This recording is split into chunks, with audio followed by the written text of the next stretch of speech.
Good morning, everyone. This is Claricia Myers coming to you live, and I'm Roland. Good morning.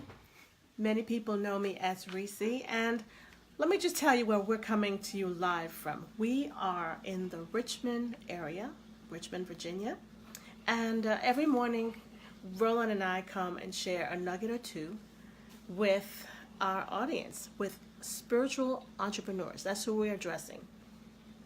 And entrepreneurs could be doing other things in life. They may have the desire to be more, do more, contribute more. And so those are the people we're talking to, even if you're doing something else. Because, we are not one-dimensional people. We have many interests. So, good morning. I see, good morning, Cousin Jay from Chicago.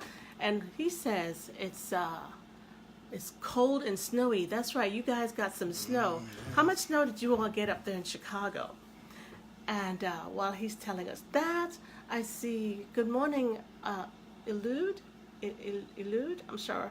I hope I didn't say it wrong. Good morning. Thank you for joining us this morning. And you want to do that one? Sips. Yeah, Sips. Good morning, Sips. Glad that you can join Roland and myself this morning. Yeah, so yesterday we were talking a little bit about leadership. Actually, we talked about leadership last week, talked about the attributes of a good leader that they need to keep in mind. And yesterday we talked about some of the pitfalls or failures that can derail a leader. And so I did 5 of them yesterday, and so today I'm just going to continue because there are about 10 of them total. All right, so by the way, leaders, once you become a leader, you don't just stop. And I try to really emphasize that. We are spiritual beings we're constantly evolving and changing, and it should be improving. We should be improving and getting better. And not because you become a leader, like I have arrived, and then you start doing crazy and silly stuff. All right, so number 6, selfishness. That's a biggie. I'm sure you might know a leader of a team, of a group, when they have achieved success, then that leader take all the accolades and it's what I did. No, because you are part of a team. Yes, you're a leader, but you have to allow or give recognition where it's due. You cannot take all the accolades for yourself. In fact, it's best to deflect onto your team. Let them receive the accolades and the recognition, and you also be sure to give it where it's due. Did you want to add something to that, Roland? Yeah, because you are only as good as your team That's right. is or allows you to be. And power can be very addictive, power and influence. And so it really takes a real humble person to make a good leader.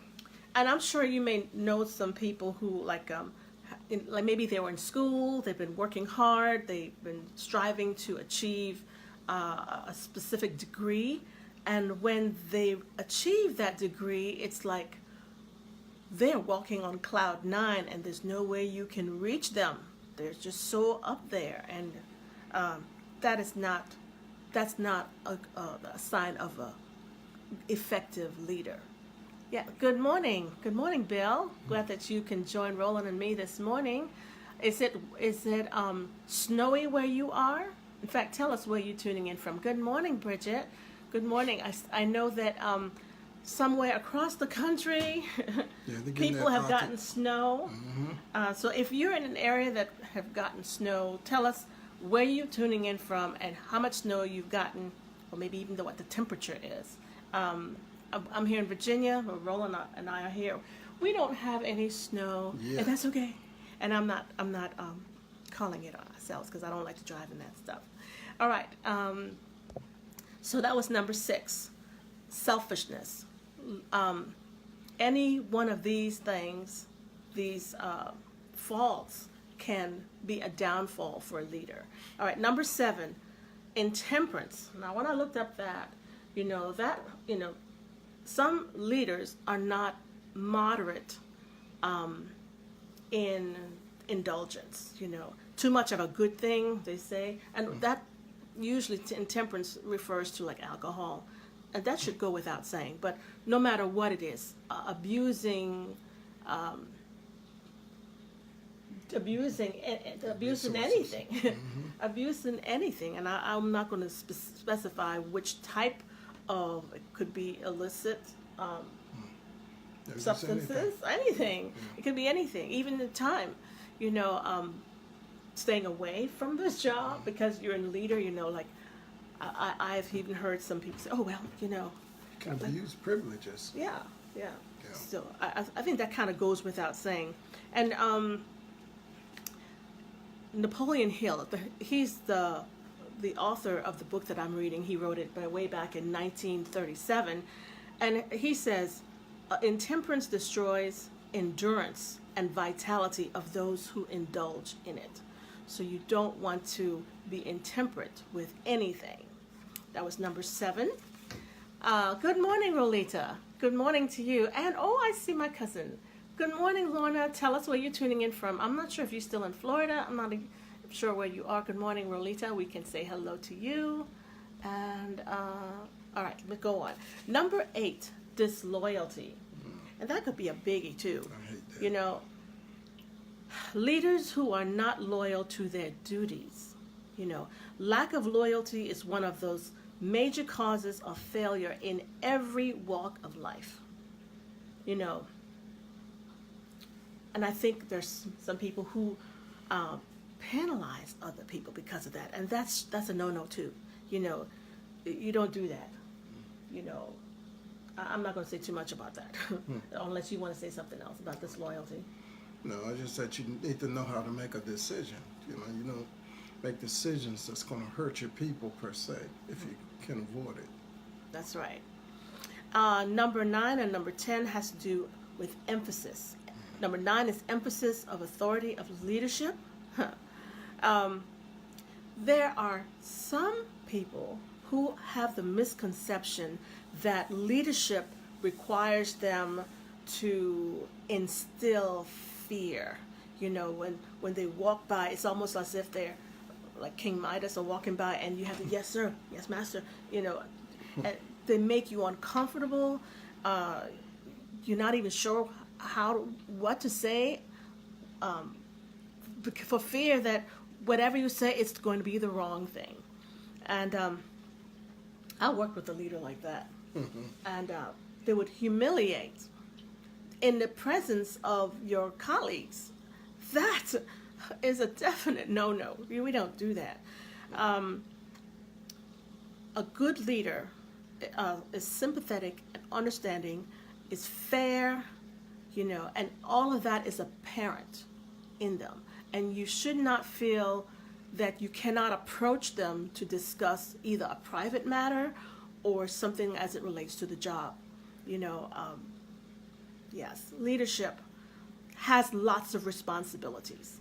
Yeah, and arrogance can lead to rebellion. You never know the undercurrents of what's in your group. So it's good to be humble. That's right.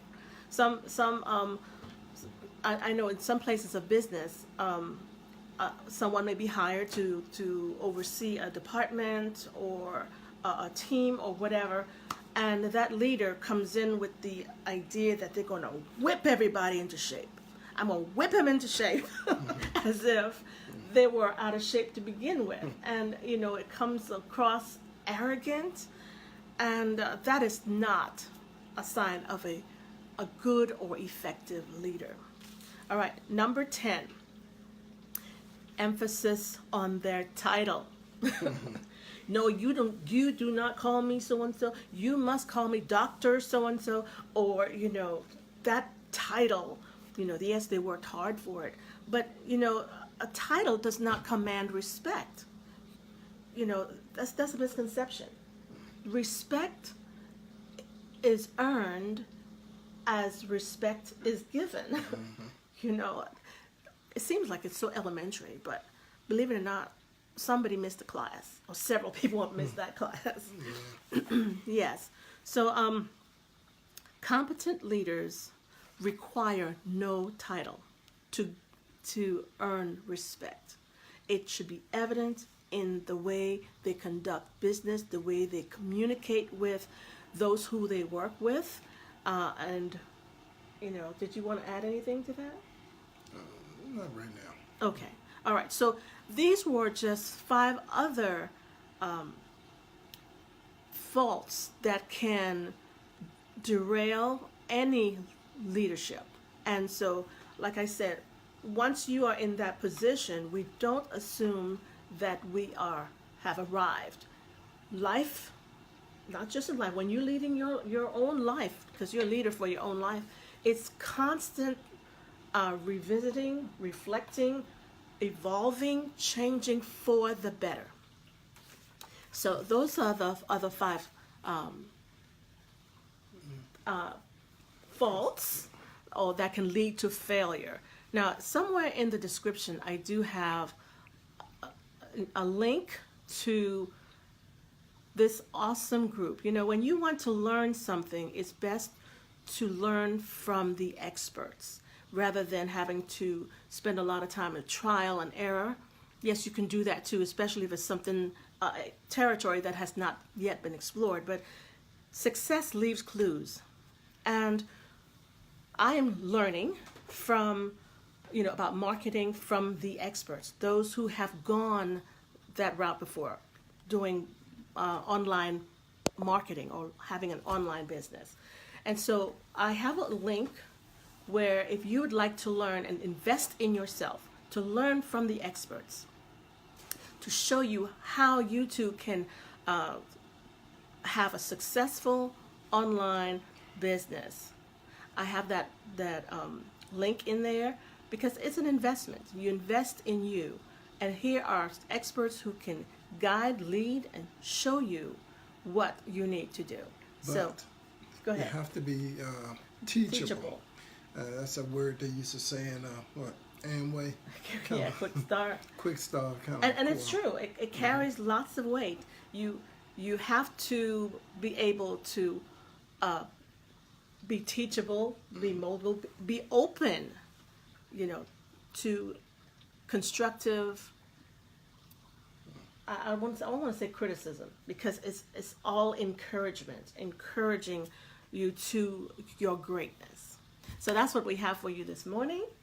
And today is Tuesday. Every morning, Monday through... Oh, I forgot to say too. Share this out. If you have gleaned any benefit from what Roland and I have shared this morning, be sure to share it out. The message may not be for you. You may not have desires for leadership in any kind of way. But there are people out there who are leaders who feel that they have arrived and are not willing to continue their evolution towards their greatness. And that's what I'm here doing, helping to inspire, motivate, empower others towards their journey to greatness. So let's see, I think some others will come on here. Oh yeah, okay, Rolita says, watching from a cold and snowy Toledo, Ohio. Okay, all right, stay warm over there. Good morning, Liz. Good morning, Lisa. Glad that you can join Roland and me this morning. Happy Tuesday. Elder Charles. Is that Elder Charles, Well, good morning to you, Elder Charles. We can wave to you. And good morning, Cousin Joanne James. Glad that you can join us this morning. And let's see. Robert. Good morning, Robert. Thank you for joining us. Leadership has lots of responsibilities. Thank you, Rolita. You hit the nail on the head. Yes. Liz says, I have learned that a good leader listens without rebuttals. Yes. Yeah, that's a very difficult thing to do. Thank you, Lisa, for telling us or sharing that with us. I'm not going to say who it was, but someone told me recently that at work, they needed to take some time to get some specialized training. And the person who makes the schedule, for whatever reason, did not want this person to leave for her training. And so because it made her angry, she scheduled the co-worker to have 7 12-hour shifts working in nursing, 7 12-hour shifts back to back. Now, is that overkill or what? Yeah. Okay, well, that's all I'm going to say about that. Going on. Good morning, Abdul. Good morning to you. Thank you for joining us this morning. And, good morning. Well, hi, Shakina. Good morning. Glad that you can join Roland and me this morning. Enjoy your day. I don't know if you all got some snow down there, but if you did, let me know. And let's see. Negative rebuttals, just to clarify. Thank you. Thank you. I'm glad you said that. Good morning, Madeline. Good morning to you. Oh, she said good morning. Thank you. Thank you. Two beautiful couple. Bless your hearts. Thank you.